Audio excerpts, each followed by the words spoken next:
गर्भावस्था के अंदर, प्रेगनेंसी के अंदर कौन कौन से खतरे के संकेत होते हैं, डेंजर साइंस, यानी कि प्रेगनेंसी के अंदर क्या चीज़ें हों तो आपको इमीडिएटली अपने डॉक्टर को दिखाने की ज़रूरत होती है, इमीडिएटली हॉस्पिटल जाने की ज़रूरत होती है। वो है प्रेगनेंसी के अंदर होने वाली ब्लीडिंग। ब्लीडिंग देखिए प्रेगनेंसी में कभी भी नॉर्मल नहीं होती, चाहे वो पहले के 3 महीने हों, बीच के हों या आखिर के 3 महीने हों। शुरू के 3 महीने में गर्भावस्था में होने वाली ब्लीडिंग मिसकैरेज का संकेत हो सकता है, यानी कि प्रेगनेंसी रुक नहीं पा रही है, डिसकंटिन्यू हो रही है, हट रही है, या फिर वह कभी कभी एक्टोपिक प्रेगनेंसी, यानी कि जो प्रेगनेंसी है, जो गर्भ है वह गर्भाशय में ना होकर ट्यूब या ओवरी के अंदर है, उसका एक संकेत हो सकता है, यानी कि एक्टोपिक प्रेगनेंसी के कारण ब्लीडिंग हो सकती है प्रेगनेंसी के अंदर। बीच के 3 महीने में अगर ब्लीडिंग होती है तो वह होने का जो कारण होता है वो कभी कभी यही कि प्रेगनेंसी डिसकंटिन्यू हो रही है, या फिर प्लेसेंटा अपनी जगह से खिसक गया है, जिसे प्लेसेंटल अब्रप्शन कहते हैं, या फिर प्लेसेंटा बहुत नीचे है, उस कारण से भी हो सकता है। आखिर के 3 महीने में होने वाली ब्लीडिंग भी डेफिनेटली या तो प्लेसेंटा नीचे है उसके कारण, या प्लेसेंटा सेपरेट हो गया है। कभी कभी बच्चेदानी के मुंह पे जख्म होने के कारण भी ब्लीडिंग हो जाती है, परंतु क्या कारण है वो पता तभी चल सकता है जब आप अपने डॉक्टर को जाकर दिखाएं। तो अगर प्रेगनेंसी में आपको कभी भी ब्लीडिंग होती है तो डेफिनेटली आपको अपने डॉक्टर को दिखाना चाहिए। और आपके 9 महीने पूरे होने को हैं और उस टाइम पे हल्का फुल्का ब्राउनिश डिस्चार्ज जैसा हो रहा है या बहुत लाइट सा ब्लीडिंग हो रहा है, तो वो कभी कभी लेबर पेन्स की शुरुआत का भी लक्षण हो सकता है। तो जो भी इनमें से कंडीशन है, हॉस्पिटल तो जाना ही जाना है। ठीक है। अगला डेंजर साइन, यानी कि अगला खतरा का संकेत जो कि प्रेगनेंसी के अंदर है, वह है कि एकदम आपका बहुत तेज़ सिर दर्द होने लग जाए, हेडेक होने लग जाए बहुत तेज़, और साथ में आपको विजन की प्रॉब्लम आने लग जाए, यानी कि दिखने में कुछ ब्लर्ड दिखने लग जाए, यानी कि आंखों के आगे अंधेरा खाने लग जाए या कुछ चीज़ें ऊपर नीचे दिखने लग जाए। तो अगर आपको हेडेक, जो कि बहुत कॉमन होता है प्रेगनेंसी में, आप कहेंगे कि हेडेक तो हमें आए दिन ही होता रहता है, लेकिन अगर ऐसा हेडेक जो कि आपको बहुत तेज़ हो रहा है और साथ में दिखाई देने में भी तकलीफ़ आ रही है, तो वो हेडेक हाई ब्लड प्रेशर का एक संकेत हो सकता है। तो जब भी आपको अगर बहुत तेज़ हेडेक है, देखिए थोड़ा बहुत भी हेडेक तो प्रेगनेंसी में बहुत कॉमन होता है, उसकी चिंता नहीं कीजिए, आप बाम लगा सकती हैं, सिर दबवा सकती हैं, वो कोई बात नहीं। लेकिन अगर हेडेक बहुत तेज़ है और साथ में अगर आपको विजन में यानी देखने में भी तकलीफ़ आ रही, कभी कभी हो सकता है कि आपको देखने में तकलीफ़ ना आए, सिर्फ हेडेक ही बहुत तेज़ हो, तो सबसे पहला जो काम कीजिए, भले आप हॉस्पिटल नहीं भी पहुंच पा रही हैं तो आजू बाजू में जहां पर भी हैं आप, जहां पर भी बीपी नपवा सकें, आपका ब्लड प्रेशर नपवा सकें, वो बेहद इंपॉर्टेंट चीज़ है। क्योंकि अगर आपका बीपी नॉर्मल है तो कोई बात नहीं, आपका हेडेक है, आप पैरासीटामोल वगैरह ले सकती हैं, जो भी आपके डॉक्टर ने आपको प्रिस्क्राइब कर रखी है।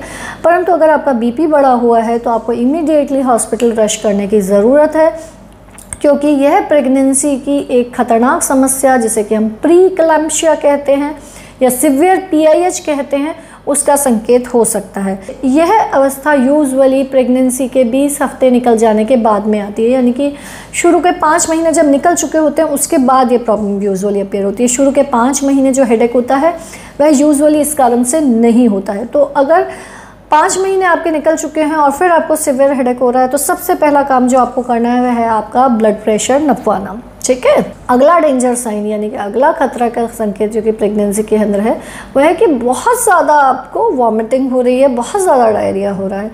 यह इंपॉर्टेंट इसलिए होता है क्योंकि प्रेगनेंसी एक ऐसी कंडीशन है, गर्भावस्था, जिसके अंदर कभी कभी उल्टी इतनी ज़्यादा होती है कि रुकती ही नहीं है, यानी कि मरीज़ जो खाता है सब निकलता जाता है, दिन में 10 बार 20 बार तक उल्टी होती है। तो जब बहुत ज़्यादा उल्टियाँ होने लग जाती हैं तो आप डिहाइड्रेट हो सकती हैं, आपके शरीर के अंदर पूरा का पूरा पानी निकल जाए, ऐसी एक संभावना रहती है।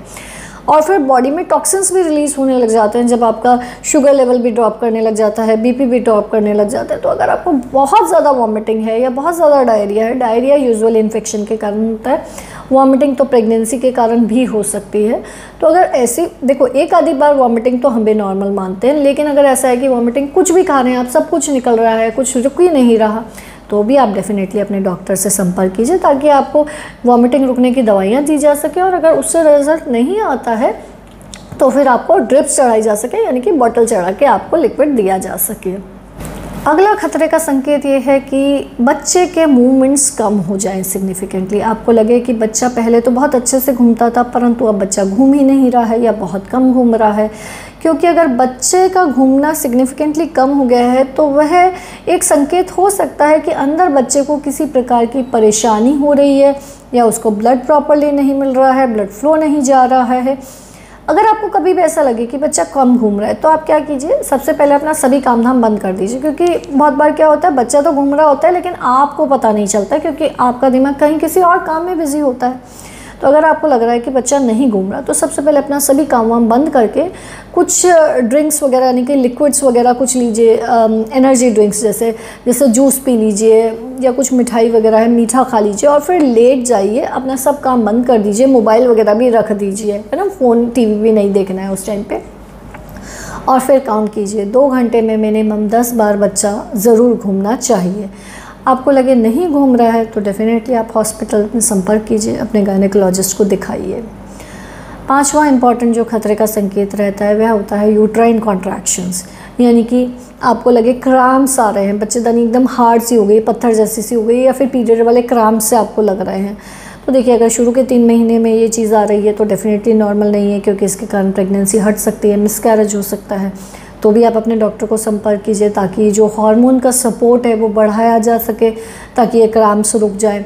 बीच के 3 महीने में है तो भी बताना है। लास्ट के बिल्कुल आखिरी महीने में आ रहा है तो ये लेबर पेन की शुरुआत हो सकती है, लेकिन जाना तो फिर भी हॉस्पिटल ही है। लास्ट के 1-2 महीने में थोड़ा ब्रेक्सटन हिप कॉन्ट्रैक्शंस भी होते हैं जिसे हम फॉल्स लेबर पेन कहते हैं। उसमें और ट्रू लेबर पेन्स में अगर आप डिफरेंस समझना चाहते हैं तो मेरा डेडिकेटेड वीडियो उस पर जिसे आप देख सकती हैं। अब हम आते हैं अगले खतरे के संकेत के ऊपर, जो कि है कि हाई ग्रेड फीवर हो जाए आपको, यानी कि आपको बुखार हो, काफ़ी हाई ग्रेड बुखार हो।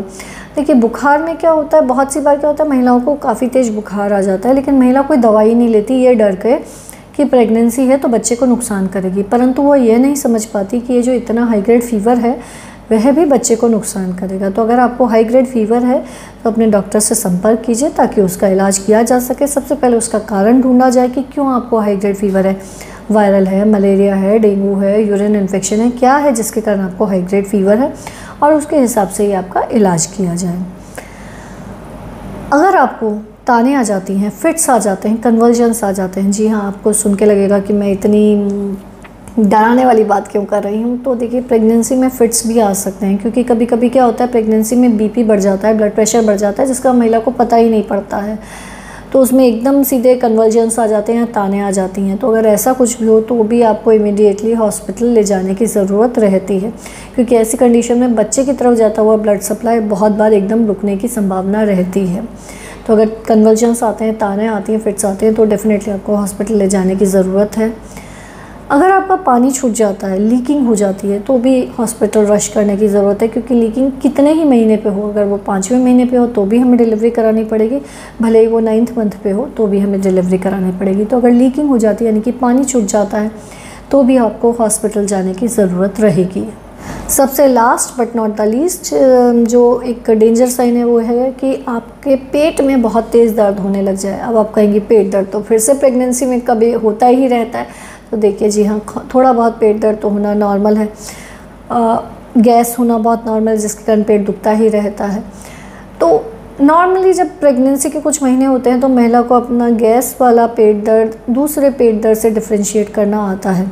जो एक सिवियर एब्डोमिनल पेन होता है वो कभी कभी प्लेसेंटल अब्रप्शन का साइन होता है। प्लेसेंटल अब्रप्शन यानी कि प्लेसेंटा बच्चेदानी में अपनी जगह से खिसक जाए, ऐसा हो जाता है तो अंदर ही ब्लीडिंग स्टार्ट हो जाती है और पेट में दर्द भी होने लग जाता है, काफ़ी तेज़ वो दर्द होता है और कभी कभी नीचे से भी ब्लड आना शुरू हो जाता है। परंतु इसको यूजुअली आपके लिए खुद से डायग्नोस करना काफ़ी मुश्किल चीज़ है। अगर आपको पेट में दर्द हो रहा है तो डेफिनेटली आपको डॉक्टर ने जो भी आपको गैस एसिडिटी की दवाई दी है वो ले लीजिए, ठीक हो जाए, अच्छी बात है। लेकिन अगर आपको लगता है कि नहीं ठीक नहीं हो रहा है या फिर दर्द बहुत ज़्यादा है तो डेफिनेटली आप हॉस्पिटल में अपने डॉक्टर को दिखाइए, क्योंकि यह एक प्लेसेंटल अब्रप्शन का साइन हो सकता है।